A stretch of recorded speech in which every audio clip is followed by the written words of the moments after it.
Hello everybody and welcome back to another video. Today we're going to be breaking down Alexia Putellas winning the UEFA Women's Player of the Year again this year, as well as some news that came out as to why Ellen White has retired this early here on She Scores Bangers.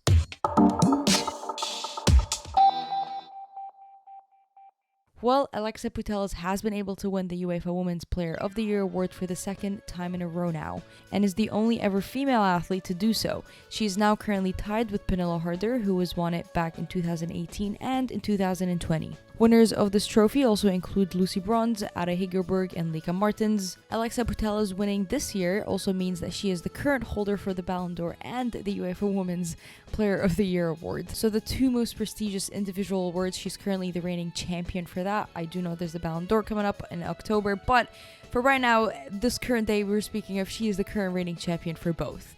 That is crazy. Despite being stripped away from a showing opportunity during the Euros, she helped Barcelona reach the Champions League final this year, which would have been their second consecutive time in a row, where she also won Player of the Season and top goal scorer. Back in Spain, she won 2 domestic titles and the league itself. And just a quick reminder before we go and list all the brilliant stats that she's been able to achieve, Alexia Putellas is an offensive midfielder.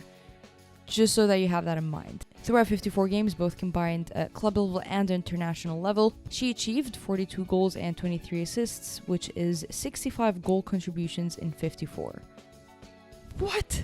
65 goal contributions in 54 games? That's insane.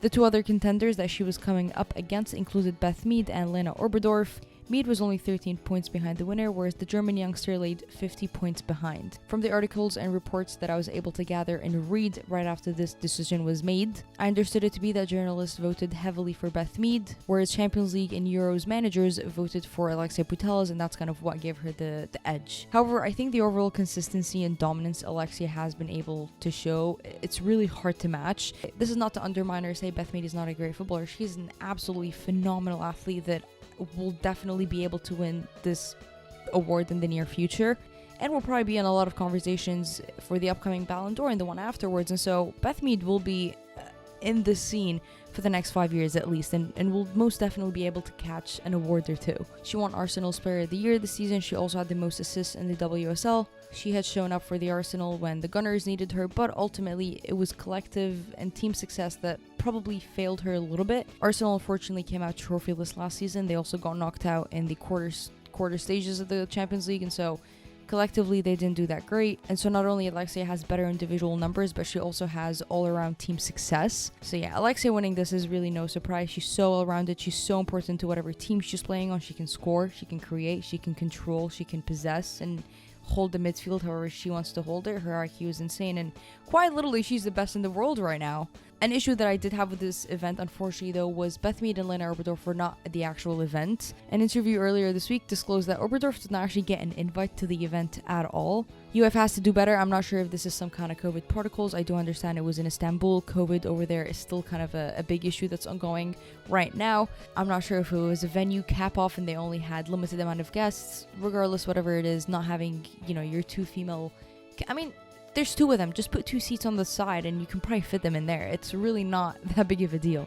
Following Ellen White's retirement last week, an interview with Sky Sports revealed that Manchester City had sourced a specialist outside of the club to provide her with acupuncture treatment to treat her back problems because of the high number of injuries that the squad was dealing at the time. This unfortunately resulted in having a punctured lung.